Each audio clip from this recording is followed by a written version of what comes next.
యేసయ్యకి మహిమ కలుగునుగాక. మీ అందరికీ వందనములండి. ఈరోజు మనం చెప్పుకోబోతున్న అంశం సహాయం చేసే దేవుడు. మన దేవుడు ఎలాంటి దేవుడు? సహాయం. మనం ఏమి కోరుకుంటున్నాము, మనం ఏమి అడుగుతున్నామో వాటన్నిటికీ కూడా సహాయం చేసే దేవుడు ఉన్నాడు మన దేవుడు. ఎందుకంటే ఆయన తప్ప ఈ లోకంలో మనకి ఎవరు సహాయం చేయరండి. ఎవరైనా చేసినట్లయితే మనము జీవించి ఉన్నంత వరకు కూడా వారి గురించి మనం గొప్పగా మాటలు చెబుతూ ఉండాలి, లేదంటే వారిని పొగుడుతూ ఉండాలి, లేదంటే వాళ్ళకి కోపం వస్తుంది. వాళ్ళు 100 మందితో చెబుతారు మేము వాళ్ళకి సహాయం చేసేము, కానీ వాళ్ళు మమ్మల్ని మర్చిపోయారు అని చెప్తా ఉంటారు. అదే మన సృష్టికర్త అయిన మనల్ని సృష్టించిన దేవదేవుడు మనకి కనుక సహాయం చేస్తే ఎవరితో చెప్తాడా? ఎవరితోనూ ఆయన చెప్పే దేవుడు కాదు. ఆయన ప్రేమను నీ మీద కురిపించే దేవుడై ఉన్నాడు. మన దేవుడు సహాయం చేసి నిన్ను ప్రేమిస్తాడు. అయ్యో నా బిడ్డకి నేను ఇవ్వకపోతే ఎవరిస్తారు? నా బిడ్డకి నేను సహాయం చేయకపోతే ఎవరు సహాయం చేస్తాడు అని మన దేవుడు ప్రతి బిడ్డని ప్రేమించి ఆదరించి సహాయం చేసే దేవుడండి. వాక్య భాగంలోకి వెళ్దాము. యేసయ్య గొప్ప దేవుడు, మన దేవుడు మనల్ని ప్రేమించుచున్న దేవుడు. యేసయ్యకి మహిమ కలుగునుగాక. యెషయా గ్రంథం 41వ అధ్యాయము 11వ వచనం. 41వ అధ్యాయము 11వ వచనం. నీ మీద కోపపడిన వారందరూ సిగ్గుపడి విస్మయం పొందెదరు. నీతో వాదించువారు మాయమై నశించిపోవుదురు. 13 నీతో కలహించు వారిని నీవు వెదకుదువు గాని వారిని కనుగొనలేకపోవుదువు. నీతో యుద్ధము చేయువారు మాయమైపోవుదురు, అబావుదురు అవుదురు.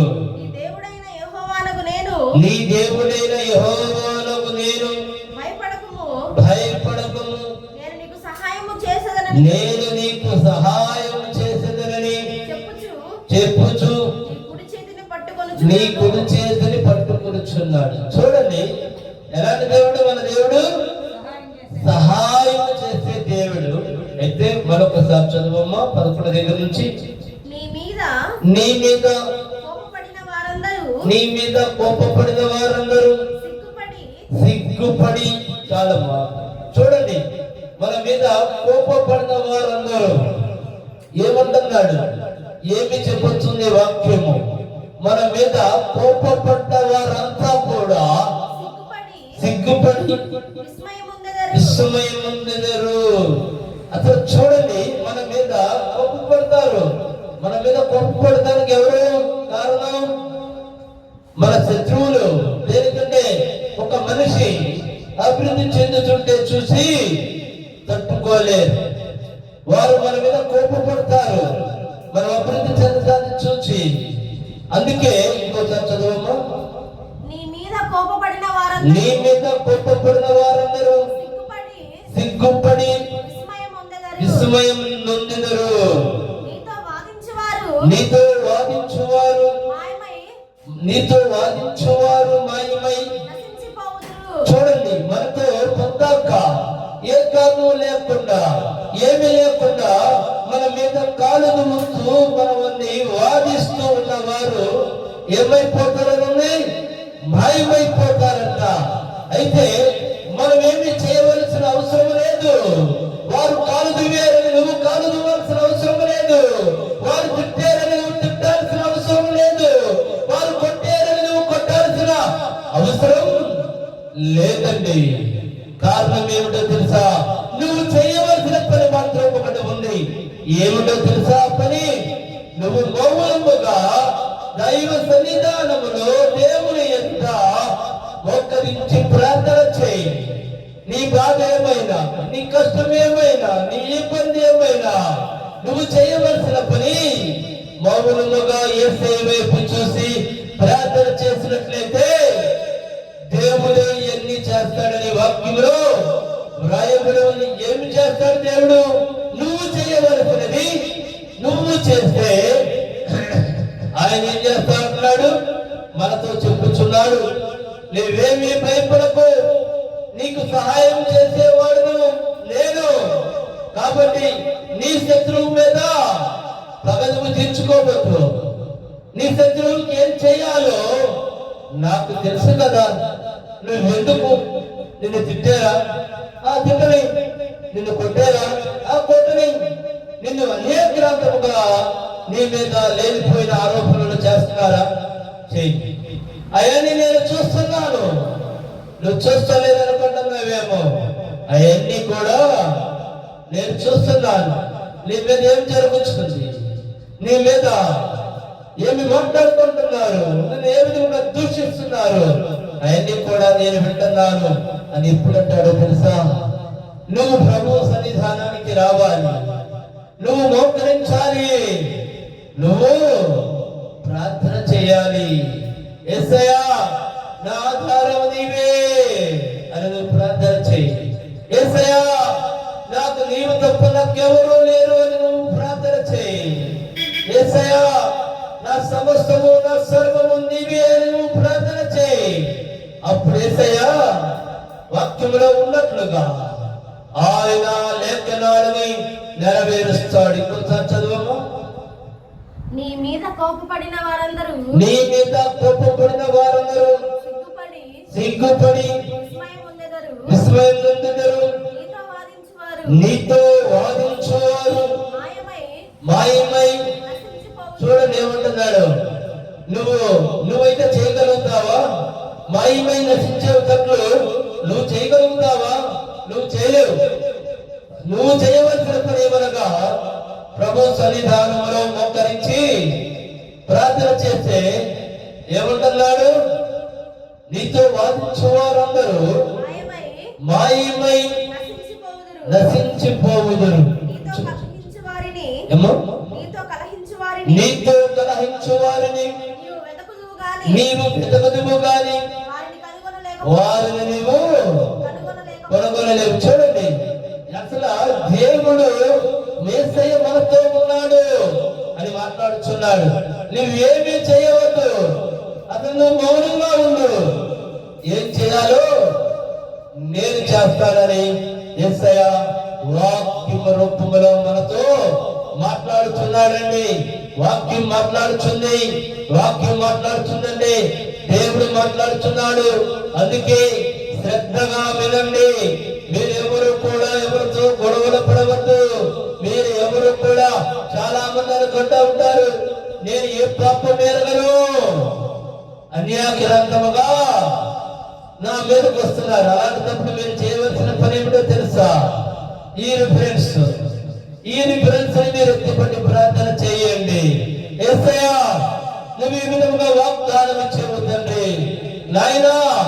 నీ వాగ్దానము భూమి ఆకాశములు గతించిపోయినను, నీ వాగ్దానము గతించిపోదు కనుక తండ్రి, నేను నీ సన్నిధానానికి వచ్చి అయ్యా మొరపెట్టుకొచ్చున్నాను తండ్రి. నాయనా ఈ విషయాన్ని నీతో చెప్పుచున్నాను దేవా అని మీరు మౌనముగా ప్రార్థన చేయండి. అప్పుడు మీ పక్షమైన దేవుడు ఈ కార్యం చేస్తాడు.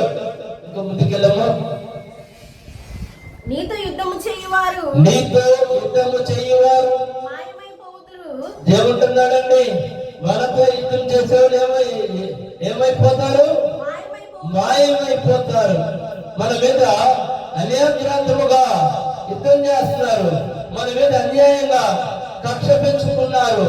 మన మీద అన్యాయంగా కుట్రాలుగా మీరు అనుకుంటూ ఉంటారు, అయ్యా నేనేమీ చేయడా, కానీ వాడు నా మీదకి వస్తున్నాడు, నా కుటుంబం మీదకి వస్తున్నాడు, వాడు అనేకమైన చెడ్డ కార్యాలు, చెడ్డ క్రియలు అయ్యా నా కుటుంబం మీద చేస్తున్నాడయ్యా అని నువ్వు అంటావేమో.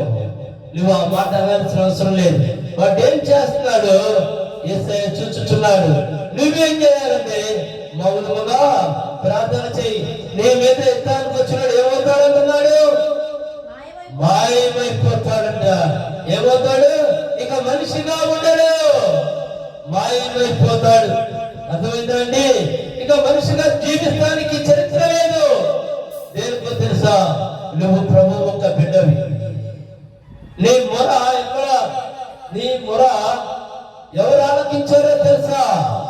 యేసయ్య ఆలకించాడు. నీ పక్షంలో ఎవరు కార్యం చేస్తారో తెలుసా?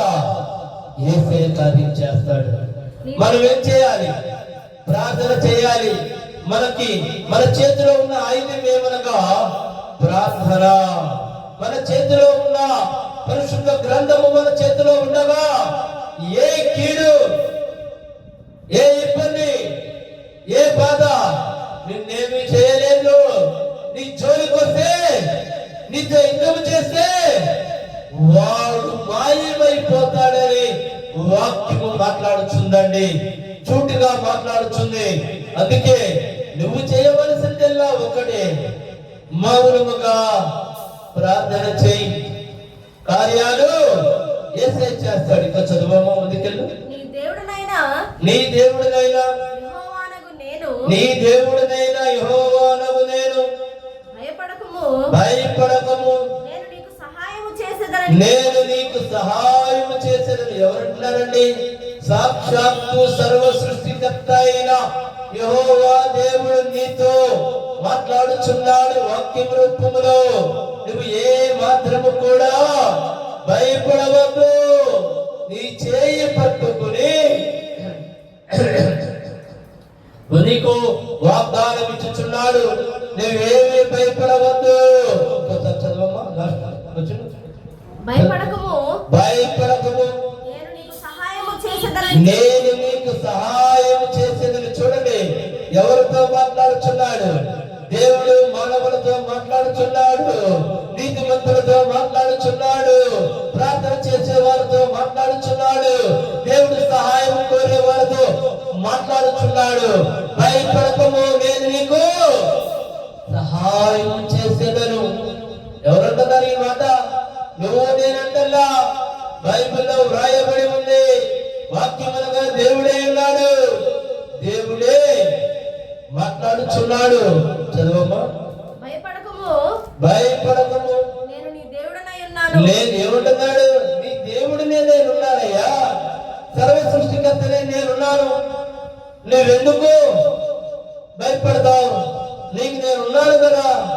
నీ బాధ ఏమైనా, నీ వ్యాధి ఏమైనా, నీ కష్టం ఏమైనా, నీ దరిద్రం ఏమైనా, నీ శత్రువులు ఏమైనా, ఏమన్నా పర్వాలా, రా, నేను నీకు సహాయం చేస్తా అంటున్నాడు కదా. నేను నీకు సహాయం చేసేది అంటున్నాడు. అయితే మనం దైవ సన్నిధానంలోకి రావాలి, ప్రభువుని వెంబడించాలి, ప్రార్థన చేయాలి. నా సర్వము నీవే అని నమ్మాలి. దిగులు పడకము దిగులు పడకము నేను నిన్ను బలపరుతును. నీకు సహాయం చేయవాడును నేనే. యేసయ్య చెప్పుచున్నాడండి, నేను నీకు సహాయం చేసేదను. మనకు సహాయం చేసేది ఎవరు? యేసయ్య. కానీ సహాయం నేను చేస్తాను రండి అంటే ఎవరు కూడా దేవుని వాక్యం వద్దకు రావటంలా, దేవుని సన్నిధానం దగ్గరికి రావటంలా, మన ఆలోచన చెప్పున ఎక్కడికెక్కడికో తిరిగేస్తున్నాం. ఎవరు కూడా సహాయం చేయరండి. దేవుడైతే నీకు సహాయం చేస్తాడు. చదువమ్మా. నీతిను నా దక్షిణ హస్తముతో నిన్ను ఆదుకొందును. యేసయ్య నీతి కలిగి, యేసయ్యలో ఏముంది? నీతి. నీలో ఏముంటే దేవుడు నిన్ను ఆదుకుంటాడు? నీతి ఉండాలి. ప్రార్థన చేస్తున్నాం మనం కలిగి ఉండాలి. దేనికంటే మనం నీతి కలిగి ఉంటేనే మనల్ని ఎవరు ఆడుకుంటారు? మన దేవుడు ఆడుకుంటాడండి. అందుకే మనలో కూడా ఏముండాలి? నీతి కనుక ఉంటే నీ నాలుక నుంచి పలికిన ప్రతి మాట ఆయన విన్నాడు, ఆయన చూచాడు, ఆయన కార్యం చేశాడు. మనం అందుకే మనం ఎలా ఉండాలి అంటే నీతిగా ఉండాలి, నీతి కలిగి ఉండాలి, యథార్థతతో ఉండాలి, ప్రార్థన కలిగి ఉండాలి. అప్పుడు మనం దేవుడికి ఇష్టమైన బిడ్డలుగా జీవిస్తామండి. ఎందుకంటే ఆయన మనకి సహాయం చేసే దేవుడై ఉన్నాడు కనుక. ఆయన గొప్ప దేవుడు. మరొక వాక్య భాగానికి వెళ్దాం.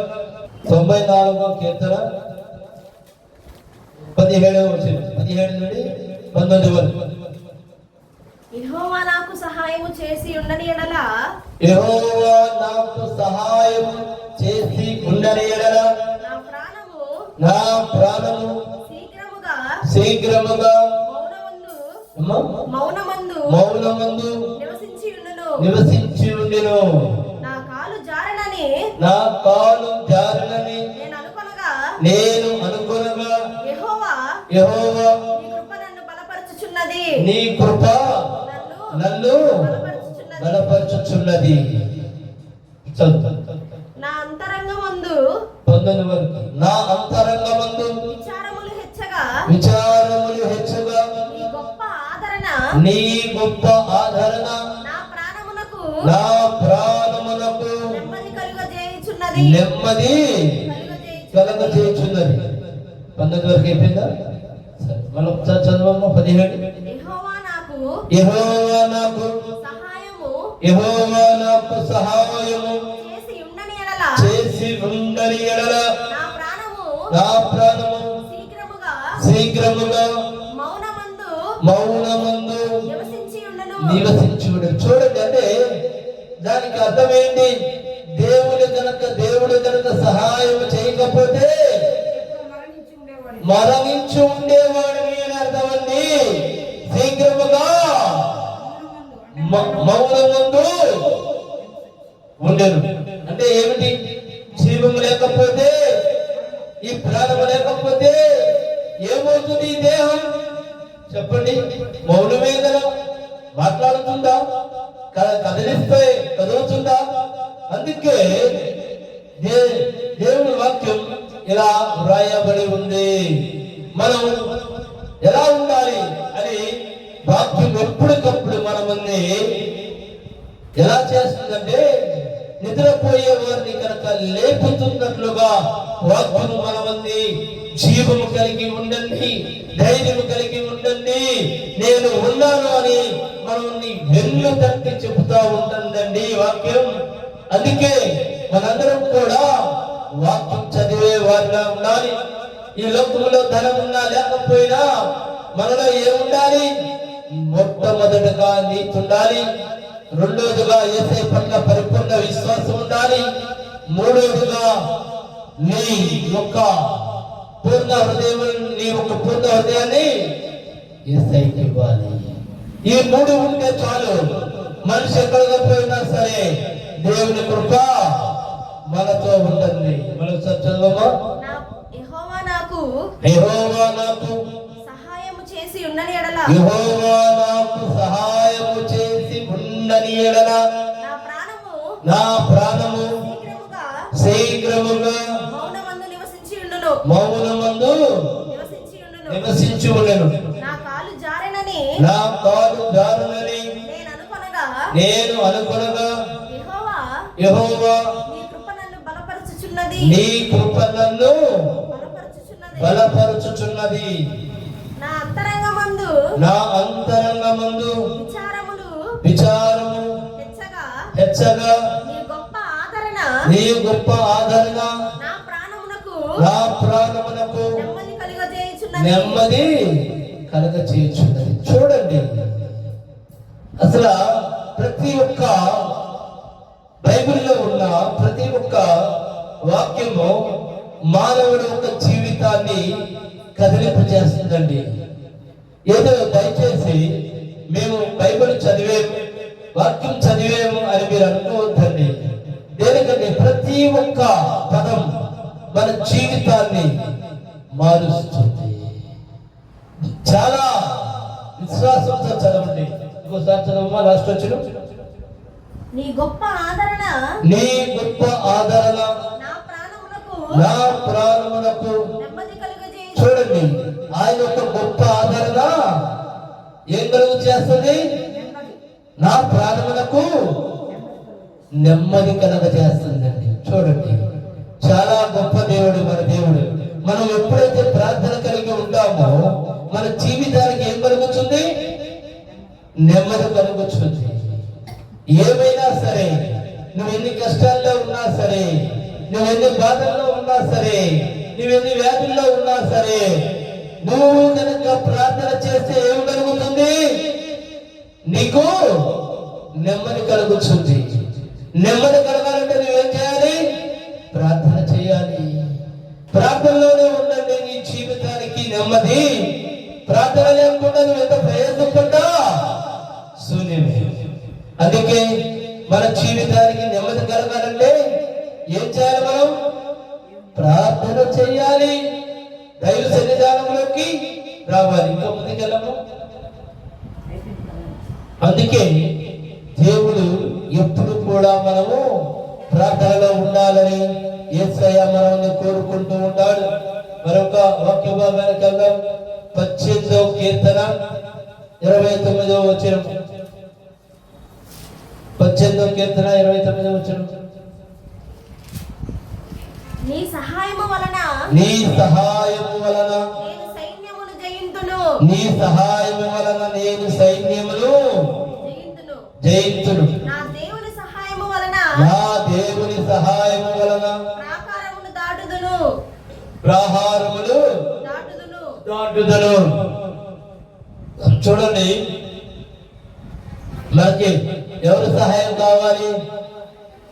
మనం చదవమ్మా. నీ సహాయము వలన నీ సహాయము వలన నేను సైన్యమును జయింతును.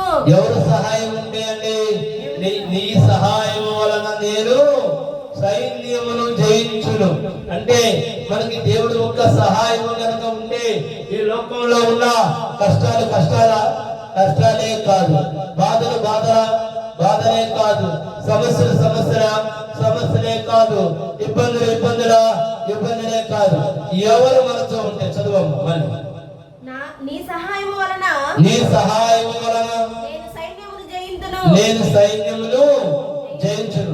దేవుడు ఒక సహాయం కనుక మనతో ఉంటే ఆయన సైన్యములు అన్నాడు. నేను విడమర్చి చెప్తున్నా, మన శత్రువులు ఎవరంటే ఈ రోజుల్లో అప్పుడు మన శత్రువులు, బాధలు మన శత్రువులు, వ్యాధులు మన శత్రువు, దరిద్రులు మన శత్రువు, ఎంతో మంది గిట్టడాలు వచ్చేసి చీకటి శక్తులు ఒక శత్రువు.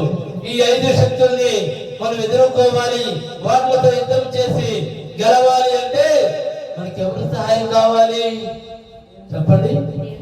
దేవుని యొక్క సహాయం కావాలి. దేవుని యొక్క సహాయం కావాలంటే ఎలా?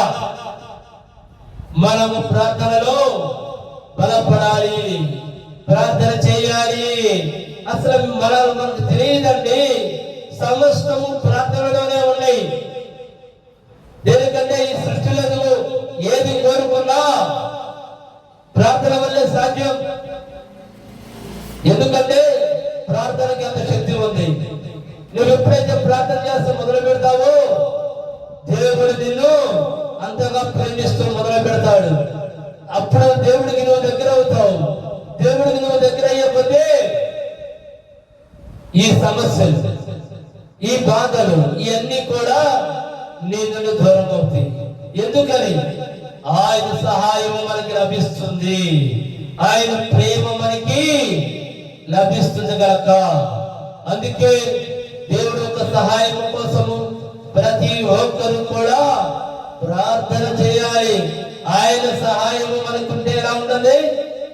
సైన్యముని జయిస్తాం. సైన్యములనగా సమస్యలని జయించేవారిగా మనం ఉంటామండి. ఆయన గొప్ప దేవుడై ఉన్నాడు. మన దేవుడు ఎలాంటి దేవుడు అండి? సహాయం చేసే దేవుడు. కాబట్టి మనందరం కూడా ప్రతి ఒక్కరము దేవుడి పట్ల బలమైన విశ్వాసంతో ఉందాం. ఆయన మనకి సహాయం చేసే దేవుడు. చదవమా ఇంకోసారి. యెహోవా యెహోవా ఎలాంటి దేవుడని? జీవము గలవాడు, నా ఆశ్రయదుర్గమైన వాడు, నా ఆశ్రయదుర్గమైన వాడు, స్తోత్రార్హుడు, స్తోత్రార్హుడు, నా రక్షణకర్త అయిన దేవుడు దేవుడు బహుగా స్తుతినందును గాక. బహుగా స్తుతినందును గాక. చూడండి, మన దేవుడు జీవము కలిగిన దేవుడు. నీ నోటి నుంచి పలికే ప్రతి మాటని ఆయన విన్నాడని నమ్ము, ఆయన చూచాడని నమ్ము. ఆయన గొప్ప దేవుడై ఉన్నాడు. ఆయన నా శత్రువుల చేతిలో నుండి, ఆయన నా శత్రువుల చేతిలో నుంచి నన్ను విడిపించును, నా మీదకి లేచు వారి కంటే ఎత్తుగా నీవు నన్ను హెచ్చించుదు. చూడండి, ఆయన వాక్యములో బలము ఉందండి, వాక్యములో శక్తి ఉందండి, వాక్యములో జీవం ఉందండి. మన దేవుడు జీవము కలిగిన దేవుడై ఉన్నాడు కనుక మన దేవుడిని నమ్మండి, నమ్మి ప్రార్థన చేయండి, విశ్వాసంతో జీవించండి. ఎందుకంటే వాక్యము శక్తి కలిగినది. మీరు వాక్యం చదువుతున్నారండి, యేసుతో మాట్లాడుతున్నాడని మీరు నమ్మండి చాలు. అద్భుతాలన్నీ కూడా యేసయ్య సొంతం. దేనికంటే ఆయన సమస్తము చేయుచున్న దేవుడు కనుక. అదే విధముగా ఈ రోజు మన అంశము సహాయం చేసే దేవుడై ఉన్నాడు కనుక. అలాగే మన దేవుడిని ప్రతి ఒక్క విషయంలో దేవా నీవు మాకు సహాయం చేసే దేవుడు అని నమ్మమని యేసయ్యను అడుగుచున్నాను. దేవుడు ఈ వాక్యమును దీవించి ఆశీర్వదించును గాక. ఆమేన్. కళ్ళు మూసుకుంటే ప్రార్థన చేస్తున్నాను. మా గొప్ప దేవ, మా యేసయ్య, మా తండ్రి, మీరు తప్ప మాకెవరు సహాయం చేసేవారు లేరు దేవా. నాయన, ఈ వాక్యం ఉన్న ప్రతి ఒక్క బిడ్డ జీవితములో తండ్రి సహాయం చేసి వాళ్ళ జీవితములని తండ్రి నాయన చిగిరింప చేయమని అడుగుతున్నాను తండ్రి. నాయన ప్రతి బిడ్డని తండ్రి కరించి కాపాడి రక్షించి వారికి సహాయం చేయమని నజరేయుడైన యేసుక్రీస్తు నామములో ప్రార్థించి అడిగి వేడుకొనుచున్నాను మా ప్రియ పరలోకపు తండ్రి. ఆమేన్, ఆమేన్, ఆమేన్. అందరికీ వందనాలు.